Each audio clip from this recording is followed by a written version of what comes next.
बिस्मिल्लाहिर्रहमानिर्रहीम। ये हमारा लेक्चर 3 एंड लेक्चर 4 इसके दो हिस्से होंगे और ये इसमें हम डिस्कस करेंगे linearly dependent and linearly independent solution of second order ordinary differential equation.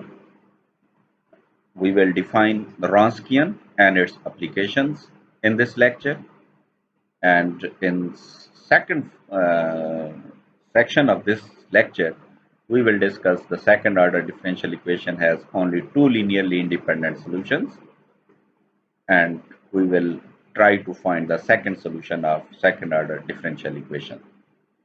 तो ये बेसिकली 4 सेक्शन है और ये 2 लेक्चर्स का काम होगा, 1 वीक का काम होगा हमारा. इसके 2 हिस्से होंगे जैसे कि मैंने आपको बता दिया.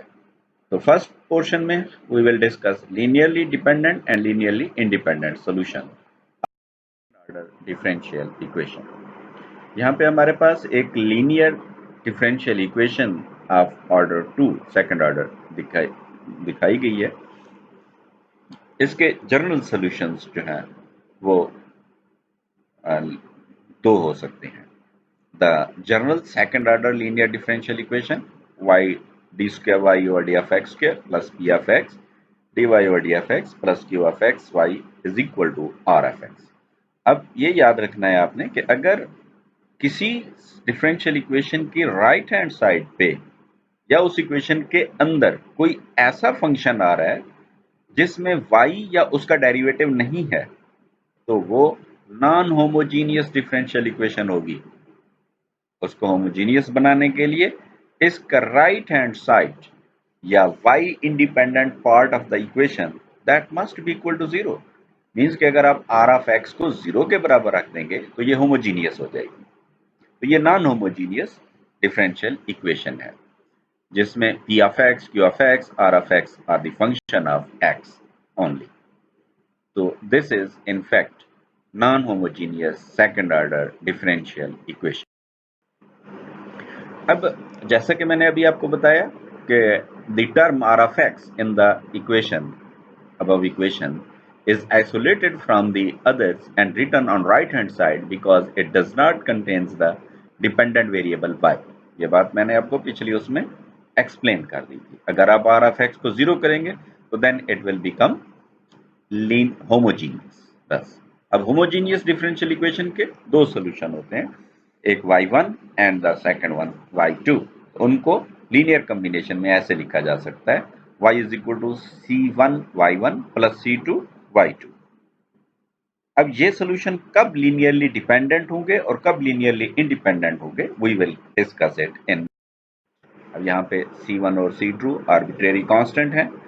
अब इनकी लीनियरली डिपेंडेंसी को चेक करने के लिए हम एक फंक्शन डिफाइन करते हैं, टेस्ट लगाते हैं जिसको हम रॉन्स्कियन टेस्ट कहते हैं. तो रॉन्स्कियन को पहले डिफाइन कर लेते हैं कि Wronskian is the determinant of n by n matrix. इसका मतलब कि जितने फंक्शन होंगे वो उतने ऑर्डर का हमारे पास एक मैट्रिक होगा और उस मैट्रिक का हम डिटरमिनेंट मालूम करेंगे in such a way that the first row will contain the original functions, second row will contain their first derivative, third row contain the third derivative, and so on. And the last row will contain n minus 1 derivative. Means कि अगर दो functions थे तो उनका एक एक derivative आएगा. अगर 3 फंक्शन होंगे तो 3/3 का डिटरमिनेंट होगा और सेकंड डेरिवेटिव तक जाएंगे. तो बहुत इजी है, जैसे मैंने आपको बताया है कि ये YouTube चैनल पे आप जाके इनकी कैलकुलेशंस को व्हाइट बोर्ड पे किया हुआ है मैंने, उनको आप चेक कर सकते हैं, देख सकते हैं. अब फॉर एग्जांपल हमारे पास एक पर्टिकुलर एग्जांपल है कि हमारे पास दो किसी डिफरेंशियल इक्वेशन के सॉल्यूशन है फर्ज कर लें, या दो फंक्शंस हैं कि y1 of x cos of x है, y2 of x sin of x है. तो इन किसी एक डिफरेंशियल इक्वेशन का ये सॉल्यूशन है और ये जिस डिफरेंशियल इक्वेशन का सॉल्यूशन है वो भी लिखी हुई है y double prime plus y is equal to 0. इसका रॉन्स्कियन लिया गया है और रॉन्स्कियन मालूम करने के बाद इसको देखा गया है कि दैट इज इक्वल टू 1. अब इसमें एक बात बड़ी वाज़ेह हो गई कि अगर रॉन्स्कियन 0 के बराबर नहीं आता तो फंक्शन लीनियरली इंडिपेंडेंट होंगे. अगर रॉन्स्कियन 0 के बराबर आ जाता है तो then functions will be linearly dependent.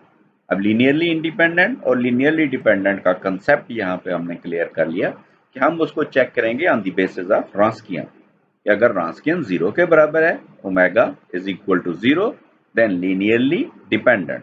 अगर नहीं है तो फिर लीनियरली इंडिपेंडेंट, जैसा कि इस एग्जांपल में दिया हुआ है।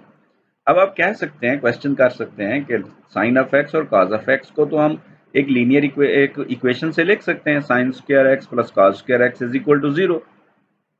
तो लीनियरली इंडिपेंडेंट कैसे हो गए? तो याद रखें कि इसमें आपने cause square of x and sine square of x बोला है, तो इसमें ये लीनियर नहीं है। हम बात कर रहे हैं लीनियरली। लीनियर तब होगी जब इनकी पावर 1 होगी। कॉस स्क्वायर हो गया तो उसकी पावर 1 नहीं है, तो इसलिए साइन ऑफ एक्स और कॉज ऑफ एक्स को लीनियर फॉर्म में एक दूसरे की टर्म में नहीं लिखा जा सकता, अगर हम आसान अल्फाज में इसको एक्सप्लेन करें तो इसी तरीके से अगर आप ऑर्डर ऑफ रिडक्शन करेंगे, the method for finding the second independent homogeneous solution y2 when given first solution y1, we will do it later on in the last part of this lecture. अब यहाँ पे आपको एक हमने proof करना है कि second order differential equation have two linearly independent solution. कोई भी second order independent linear differential equation है तो इसके सिर्फ ज्यादा से ज्यादा दो सॉल्यूशन हो सकते हैं। सॉल्यूशन बहुत सारे हो सकते हैं लेकिन वो लीनियरली डिपेंडेंट होंगे। लीनियरली इंडिपेंडेंट सिर्फ और सिर्फ दो सॉल्यूशंस होंगे। और इसको इन उसमें मैथमेटिक्स में ये आपकी बुक के पेजेस ही हैं जिसमें हमने प्रूफ किया हुआ है, और बड़ा आसान है। आप इसको मैथमेटिकली करेंगे तो आप इसको इजीली कर सकते हैं। और वैसे बोर्ड से मैंने अपने हाथ से भी करके यूट्यूब पे डाला हुआ है, अब वहां से भी इसको डाउनलोड करके चेक कर सकते हैं। इसमें बेसिकली किया क्या गया है कि we assume that there are three functions, three solutions y1 y2 y3 of any homogeneous ordinary differential equation। फिर हमने रॉन्स्कियन की मदद से ये साबित किया कि जब हम इन तीन का रॉन्स्कियन लेते हैं तो that appears to be equals to 0, तो लीनियरली डिपेंडेंट हो जाते हैं। तो फिर हमारी अजम्पशन गलत हो जाती है कि ये इसके तीन सोल्यूशन हो सकते हैं, इसके बेसिकली दो ही हो सकते हैं और दो ही होते हैं। जितना किसी डिफरेंशियल इक्वेशन का ऑर्डर होगा उतने उसके लीनियरली इंडिपेंडेंट सॉल्यूशंस होंगे। बाकी आपके पास सामने मैथमेटिक्स किया हुआ है, एक एक स्टेप एक्सप्लेन किया हुआ है और लिखा हुआ भी है, बुक में भी किया हुआ है और मेरे हाथ का भी किया हुआ, नोट्सों की फॉर्म में, पीडीएफ की फॉर्म में, यूट्यूब पे, जहाँ से भी आप ढूंढेंगे तो इंशाल्लाह आपको मिल जाएगा। एक एक स्टेप एक्सप्लेन किया गया है।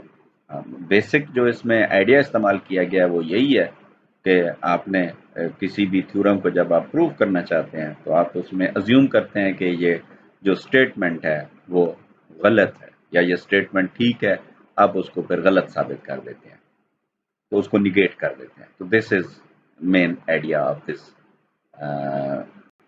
थ्योरम। तो इसमें भी वही किया गया है कि रॉन्स्कियन मालूम किया गया, रॉन्स्कियन की मदद से देखा गया, ये एंड रिजल्ट लिखा हुआ है कि रॉन्स्कियन इज इक्वल टू 0 है, तो therefore we can say that the condition of linearly dependence comes across but no linear independence. तो लीनियरली इंडिपेंडेंट नहीं है ये, लीनियरली अगर तीन सोल्यूशन लेंगे तो वो लीनियरली डिपेंडेंट होंगे क्योंकि उनका रॉन्स्कियन 0 आ जाता है। अब इसमें फाइंडिंग दी सेकंड सॉल्यूशन कैसे मालूम किया जाता है? अब पिछली अगर आपने उसमें कैलकुलेशन एहतियात से की और अपने हाथ से की, बार बार की, तो आप इंशाल्लाह इसको भी इजीली अंडरस्टैंड कर लेंगे। इसमें आपने हम दोबारा से वापस अपनी linear second order homogeneous differential equation पे जाएंगे जो कि y double prime plus p of x y prime plus q of x y is equal to 0 थी। इसके दो सॉल्यूशंस हमने लिए, लीनियरली इंडिपेंडेंट दो ही हो सकते हैं, वही लिए, एक y1 और दूसरा y2। उनका रॉन्स्कियन y1 y2 prime minus y1 prime y2, ये उसी डिटर्मिनेंट का सॉल्यूशन है बेसिकली। तो जब आप इनकी वैल्यूज को आप इक्वेशन में पुट करते हैं या इसका डेरिवेटिव ले लें ओमेगा प्राइम, इसका डेरिवेटिव जब आप लेंगे तो you will come with the result omega prime is equal to minus p of x omega. क्योंकि ये ऐसी डिफरेंशियल इक्वेशन का भी हो सकता है जिसका P of x special case में 0 हो, तो फिर वो जैसे कि लीनियर ऑसिलेटर में होता है, तो वो इक्वेशन होगी y double prime plus q of x y is equal to 0। इसका रास्कियन कांस्टेंट होगा हमेशा। अब उसी इक्वेशन को जो आपने मालूम किया था ओमेगा प्राइम, तो उसको इस तरह से लिखा है। पहले आप इसका एक स्टेप मैं बोल देता हूँ, ये मिसिंग है यहाँ पे। D omega over d of x is equal to minus p of x omega. Separation of variable करेंगे तो ज़ाहिर है डी ऑफ एक्स को आप राइट हैंड साइड पे ले जाएंगे और ओमेगा को आप इधर डिवाइड कर देंगे, तो you will get g omega over omega is equal to minus p d of x. इसको इंटीग्रेट करेंगे तो लोगरिथमिक लॉग आ जाएगा, log of omega x over omega a. Omega a here means constant, logarithmic property लगाई गई है, and integral a to x p of x1 d of x1। x1 इसलिए इस्तेमाल किया जाता है कि जब आप लिमिट पुट करेंगे a टू x में, initial limit and final limit definite integrals होते हैं ये, तो फिर दोबारा से ये x1 जो है that will be converted into x। Doesn't matter, नहीं भी लिखते तो कोई फर्क नहीं पड़ता, लेकिन ये जब लिमिट होती है, डेफिनेट इंटीग्रल होता है, तो हम वेरिएबल को चेंज कर सकते हैं, क्योंकि वो लिमिट जब पुट होगी तो वो ओरिजिनल वेरिएबल में ऑटोमेटिकली चला जाएगा। यहाँ से ओमेगा ऑफ एक्स ले लिया, एंटी लॉग ले लिया, तो आपके पास omega of x is equal to omega of a exponential minus integral a to x p of x1 d of x1 बन गया। अब ओमेगा की वैल्यू आपको पता है, पीछे आपने दी हुई है, omega of x y prime y two prime minus y one prime y, ये ओमेगा की वैल्यू है जो कि हमने ऑलरेडी कैलकुलेट करके रखी हुई थी। इसको एक और फॉर्म में एक स्टेप किया गया है यहाँ पे कि y1 स्क्वायर से मल्टीप्लाई और डिवाइड किया गया है। अब ये भी आपको समझ आ रही होगी क्यों किया गया कि y1 स्क्वायर को जब आप मल्टीप्लाई और डिवाइड करेंगे तो ये u ओवर v का फार्मूला बन गया है। y1 स्क्वायर जो हमने मल्टीप्लाई किया एज इट इज आ गया, और दूसरा derivative of D over d of x of y2 over y1 ये बन गया। अब जब ओमेगा ऑफ एक्स को आप इससे रिप्लेस करेंगे तो आपके पास पिछली इक्वेशन में D over d of x y2 over y1, ये y1 स्क्वायर दूसरी साइड पे डिवाइड कर दिया है राइट हैंड साइड पे। अब जब आप इसको इंटीग्रेट करेंगे तो definitely you will reach at the second solution. आप y2 मालूम कर देंगे और y2 of x ultimately that will comes out to be y1 of x integral is on x definitely, क्योंकि यहाँ पे वेरिएबल आप देख रहे हैं कि x2 भी लिखा हुआ है, लेकिन जब आप डेफिनेट इंटीग्रल में लिमिट को देखेंगे तो दैट इज ऑन x, तो वो सारे वेरिएबल्स चेंज होकर x की फॉर्म में कन्वर्ट हो जाएंगे, तो ये सेकंड सॉल्यूशन आ जाएगा। इसकी एग्जांपल आपकी बुक में भी दी हुई है, यहाँ पे मैंने भी आपको वही पेज शो किया हुआ है कि अगर आपके पास लीनियर ऑसिलेटर इक्वेशन है that is d square y और d of x square plus y is equal to 0, जिसमें पी ऑफ एक्स 0 होता है, तो इसमें y1 अगर गिवन है y1 is equal to sine of x, तो फिर सेकंड सॉल्यूशन कैसे मालूम किया जाएगा, तो पिछला फार्मूला अप्लाई करेंगे और y2 जो है वो that will comes out to be minus cos of x. ये बहुत आसान है, अगेन इसको मैंने अपने उसमें हैंड रिटन नोट्सों में भी किया हुआ है और वो भी आपको मिल जाएंगे इन द ग्रुप और इन द यूट्यूब चैनल। अब ये एक थ्योरम था जिसको हमने डिस्कस किया था पहले भी, फज थ्योरम इसको कहते हैं। इसमें बेसिकली सोल्यूशन के बारे में बताया गया है कि सोल्यूशन कब एग्जिस्ट करता है और कब एग्जिस्ट नहीं करता। हम इसकी डिटेल में नहीं जाएंगे, जस्ट मैं इसके फ्यू पॉइंट्स डिस्कस करूंगा कि अगर आपके पास x एक ऑर्डिनरी पॉइंट है तो उसके about power series solution exist करेगा। अगर सिंगुलर पॉइंट है तो फिर करेगा, कर भी सकता है और नहीं भी। इसकी कंडीशंस मेरे ख्याल में यहाँ से इनको अच्छे तरीके से एक्सप्लेन नहीं की गई, इनको भी मैं हैंड रिटन नोट्सों में पॉइंट वाइज बना के लिखा हुआ है, वो आपको मैं सेंड कर दूंगा, उससे आप इसको पढ़ लेना और hopefully you can understand it easily, इसमें कोई मुश्किल बात नहीं है।